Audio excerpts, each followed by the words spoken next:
Alright, so before I get to this review of the Royal Rumble, I just want to read a tweet from Mick Foley's Twitter, and he says, "Does WWE actually hate their own audience? I've never been so disgusted with a pay-per-view."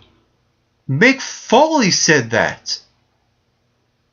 Mick Foley said that.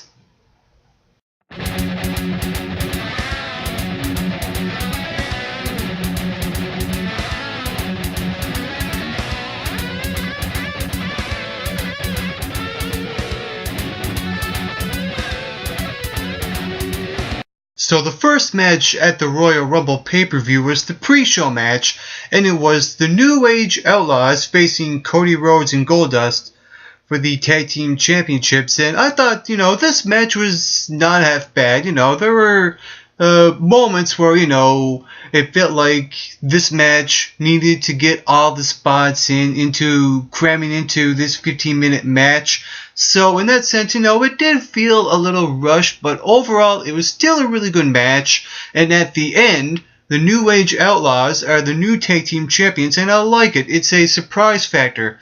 It's a match that, hey, you know what? You should tune into the pre-show and watch it, because you're just not going to expect something to happen that will happen. And what happened was that we got new Tag Team Champions in the New Age Outlaws. Now, the only issue I had going into this match was that this match should have been at the Royal Rumble pay-per-view event itself. And I think that having it on the pre-show really devalued the championships, but I like the element of surprise that Billy Gunn and the Road Dogg are new Tag Team Champions. Now, with that said, you can also think now, okay, Cody Rhodes and Goldust lost the titles, so now something is going to happen between the two of them during the Royal Rumble match. It would be something small, but it's something that will plant the seeds into a possible one-on-one match between Cody Rhodes and Goldust. And you know what? I like what happened in the Royal Rumble match itself. The end result, very questionable. I will get to that later on this review, but I like what they're doing with the Rhodes brothers. Moving on to the actual pay-per-view event itself, the Royal Rumble.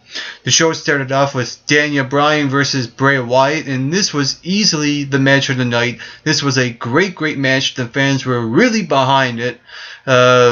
They were all pro Daniel Bryan, not just throughout that match, but throughout the entire pay-per-view. And I'll also get to that later on. And, basically what I was thinking was that is how you open up the Royal Rumble. And this was a great match between Bray Wyatt and Daniel Bryan. To me, while I was watching this, I'm thinking that Bray Wyatt actually has improved in his wrestling. He made some great moves on Daniel Bryan. He showed that he was dominant throughout that match. And Daniel Bryan was working on his arm, and Bray Wyatt was working on Daniel Bryan's concussion. And throughout all that, it was a really good back and forth match. The fans were really behind it. And that spot again where Bray Wyatt does that spider move of motion, I like that he does that at pay-per-view events, because it's something unique to his character, and only on special occasions he will do something like that, like all the pay-per-views he's been at, such as this one, the Royal Rumble. So I really like that spot as well. Overall, great match. I was right that Bray Wyatt won the match, and with that being said, I was hoping for a full circle moment before the show closed off, and wow. Was I ever completely wrong? And I'm still fuming over it, but I will compose myself until I get to the main event, the Royal Rumble match. Up next, we had the Big Show versus Brock Lesnar. Now, you're not going to expect a 15-minute match, even though it felt long. What this was a straight-up 7-minute domination on Brock Lesnar taking out the Big Show. Before the match even happened, we saw that Brock Lesnar attacked Big Show before the bell rang, a few chair shots, and when the bell rang, it was just flat out, the one-sided. What I did like was that when you thought Brock Lesnar almost had the match won, Big Show nailed his KO punch on Brock Lesnar, and I like how he sold it. He never fully went unconscious because they want to showcase Brock Lesnar as the big tough guy. And what happened was that he rolled his eyes back up. He kind of shook it off until he came to and nailed the F5. He almost botched it, but he somehow managed to almost have it. Now, with a guy like the Big Show, he's big, he's 7 feet tall, he's 450 pounds. He's not going to execute that move very well, and that's basically what happened. It was like a normal AA from John Cena. And overall, I thought this match was just okay. It didn't follow the Bray Wyatt and Daniel Bryan match. Absolutely. It did not follow that. But it was a good showing of Brock Lesnar dominating the Big Show. Up next, we had the John Cena versus Randy Orton match. And this is where the audience had their fun. What happened throughout this match, the audience was chanting Daniel Bryan. They were chanting Randy Savage. They were chanting We Want Divas. And that's saying something right there. When you have the audience chanting We Want Divas, oh my God.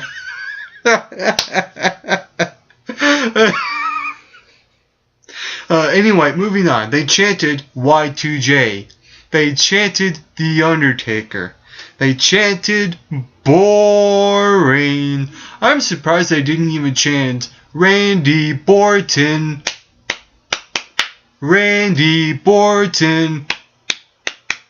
Something off the cuff, And basically what happened was that throughout this match, there was a moment where the referee was knocked out, and Randy Orton cheated, with the title, hit Cena with the title. But here I'm thinking, didn't Stephanie make this, a no excuses match, a no disqualifications, no countouts, the only way to win is for a pinfall or a submission? That was weird because, having Randy Orton trying to sneak attack a hit with the title belt, he could have done that anywhere in that match while the referee was officiating the match. So I'm thinking, what? You're throwing logic right out the window. And and like I said, the audience was really, really putting this match down by chanting all these things. And you know what?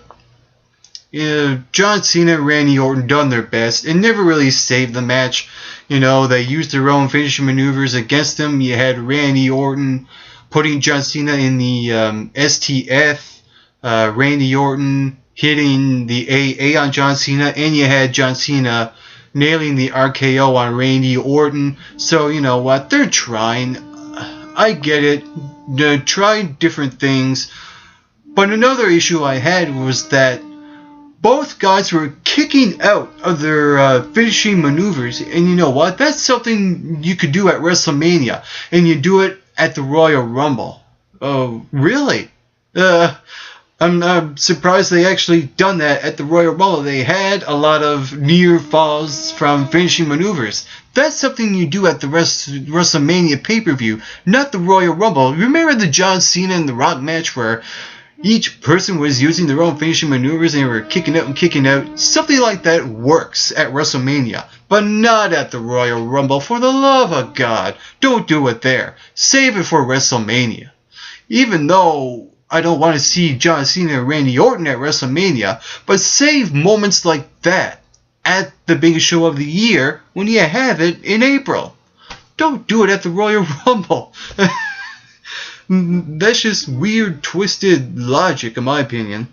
And what happened at the end was that when John Cena had the STF on Randy Orton, he's about to tap, and then all of a sudden the lights go out, lights come back on, and you have the Wyatt family, and you have all three guys cost John Cena in the match. Randy Orton retains. I'm glad Randy Orton retained the championship. I did not like how he won it. They had to have interference from 3 other guys, which makes Randy Orton look weak as a champion. Really? That's how you portray Randy Orton? I wanted the old Viper to come back. Instead, he gets a win that I really don't agree with. Having 3 guys, no matter who it is, interfere on his behalf and wins the championship. That is not how you have someone winning the championship and retaining the champion. You want to make the champion look strong. And they made him look weak once again. They made him look weak building up to the match, and then they make him look weak again after their match. But what I do like is that WrestleMania is starting to form. And now there's going to be something going on between John Cena and Bray Wyatt, along with the Wyatt family. So this is going to be interesting to see what happens going forth. If this is going to be a rivalry for WrestleMania, it could happen. I have read the rumors and stuff like that, etc., what they could possibly do at WrestleMania. So I wasn't surprised that they're going to do this now, because Royal Rumble is a good show to start building up matches for WrestleMania. So let's see what happens. If this is going to be a match for WrestleMania, I'm actually okay with it, because at least Cena is out of the title picture. And that's what I like, is that John Cena is not going for the championship. The WWE is having him do other things. And I think putting Bray Wyatt in that situation will probably help his career in the long term, as well as the Wyatt family. And like I said, we'll see where it goes. And then the Royal Rumble match.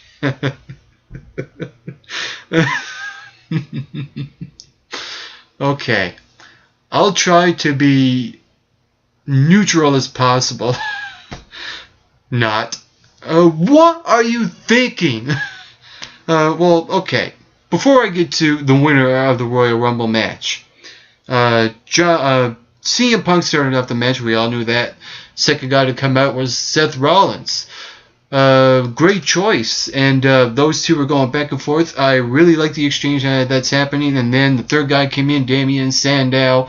And then all these other guys came in.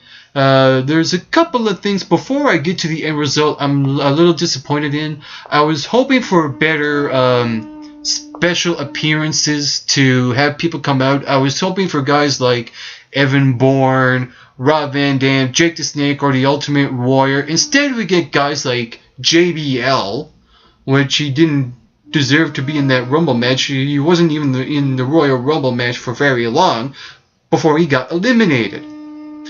As well as Kevin Nash as well. Kevin Nash, of all people, you choose him. They already been there, done that with Kevin Nash. Use someone else for the surprise entry, for the love of God. They could have had Evan Bourne or Rob Van Dam to be that replacement. Why Kevin Nash? They already done that. Do something different, for the love of God. And basically, throughout the entire thing, I'm surprised. I'm very surprised that they actually had someone from NXT to debut at the Royal Rumble, because someone like that could have got lost in the shuffle. I don't know if it will happen. It's too soon to predict that just yet. But Alexander Rusev, I think, done a great showing at the Royal Rumble. The only issue I have with is that I hope he doesn't get lost in the shuffle. We'll see where it goes for Alexander Rusev. What I did like throughout the Royal Rumble was Cody Rhodes and Goldust, like I mentioned before. What happened was that Cody Rhodes got eliminated by Goldust, and then Goldust gets eliminated shortly after. And this could set up the one-on-one match between these two guys at WrestleMania. We'll see what happens. I hope it happens, because it's a great... but for one thing, they've been talking about that for years, and right now is a great time to do it. Because we're going up to the milestone of WrestleMania 30, and having a brother versus brother match at a milestone event for the 30-year anniversary would be a smart booking decision. Throughout that match, we also had Sheamus as a surprise entrant as well. That was no surprise. We expected Sheamus to be in the Royal Rumble match. I thought that was great that they had Sheamus come back for the Royal Rumble. Great things were happening so far. The audience was pro Daniel Bryan. They wanted Daniel Bryan. And Kofi Kingston, there was a spot with Kofi Kingston where he was up on the barricade. He ran and leaped and landed on the apron. Here's the thing. Kofi Kingston always has that spot at the Royal Rumble. But holy crap. That was amazing. How he just made it on the apron. What a leap. That's all I gotta say. Great spot for Kofi Kingston. He always has that at the Royal Rumble. Also, at the Royal Rumble, we saw people have their great moments. One person in particular I really liked, Antonio Cesaro, applying the giant swing on a few people, and the last one on Seth Rollins. That was a great moment, I thought, throughout that entire thing. And then, okay, I'm going to talk about CM Punk. What happened was that CM Punk was a guy that eliminated Kane early on in the Royal Rumble. Later on, we saw Kane again, and throughout CM Punk. Now, the issue I have with that is that I think, in my opinion, it should have been Triple H. Because, you know what? Like I said before, the Royal Rumble is a good show to start forming rivalries. And having the actual person there instead of their lackey would create better storytelling. It would have, because it would just have that feel that you know it's going to happen. Even though you know it's going to happen, it would have been better for the actual guy to eliminate the guy that he'll face at WrestleMania. It would have been a better feel. But you know what? I can understand that because they want to slowly build up this match between CM Punk and Triple H. And having Kane eliminate Punk, hey, I was okay with it because I really didn't expect CM Punk to win. I expected CM Punk to go so far that he has before he got eliminated. That alone I did like about that show last night at the Royal Rumble. And when it got to the Final Four, we saw Roman Reigns. And I was counting all the eliminations that Roman Reigns was eliminating guys left, right, and center.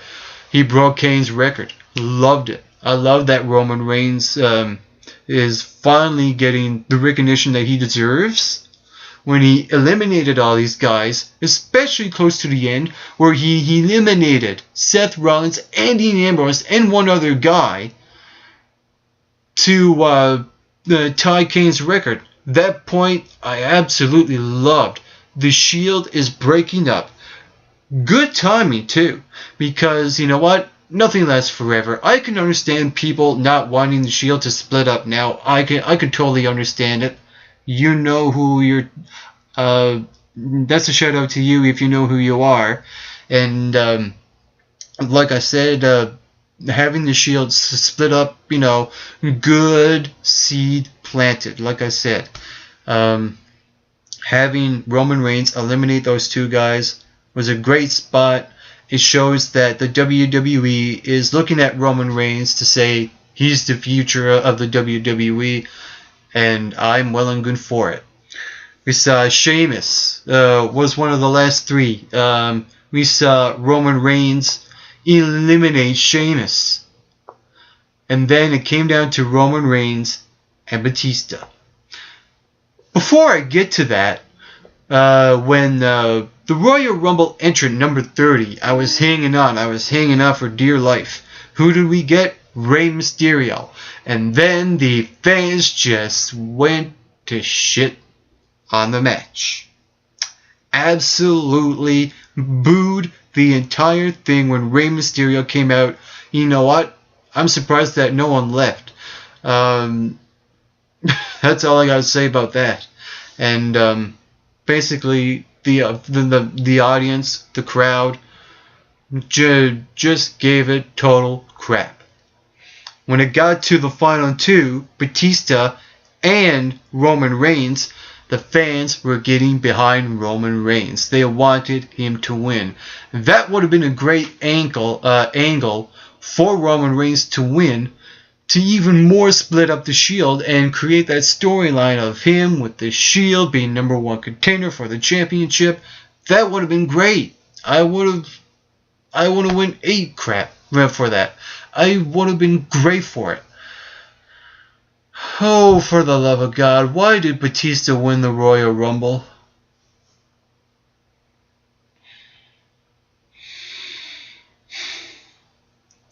For the love of God, WWE, you give a part-timer to win the Royal Rumble.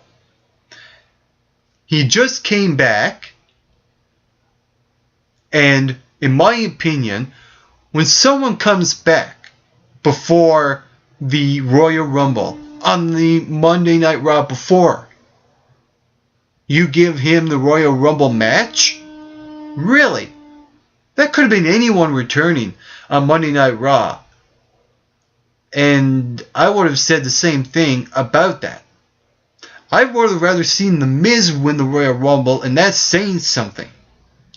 The fans were pro Daniel Bryan. WWE should have listened to the universe and actually give them what they want. Instead, what do?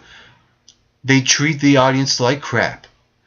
They have Batista win the Royal Rumble, and the fans go home disappointed. Screw you, WWE.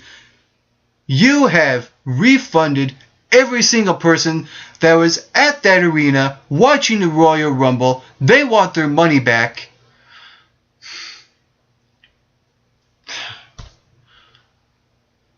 I don't believe it. I really don't understand. If the WWE continues to not give the fans what they want, eventually they're all going to tune out and they'll be out of business. Now some will say, oh, Batista, he is the logical winner because he can draw the money. He'll draw the match for the Royal Rumble. This, that. Batista, Brock Lesnar for the title. No! I would rather see Brock Lesnar versus Batista not for the title. You know why would be a miracle right now? If Brock Lesnar showed up on Raw, said that you don't deserve a shot, Batista, for the championship. I do. Let's face off. Let's decide who deserves to be the number one contender. And have that match thrown out the window and build up those two. And have someone else like Daniel Bryan be the guy to face Randy Orton at WrestleMania. Why did I can't stress this enough. The WWE crapped the Royal Rumble pay-per-view by disappointing the fans that were at that show.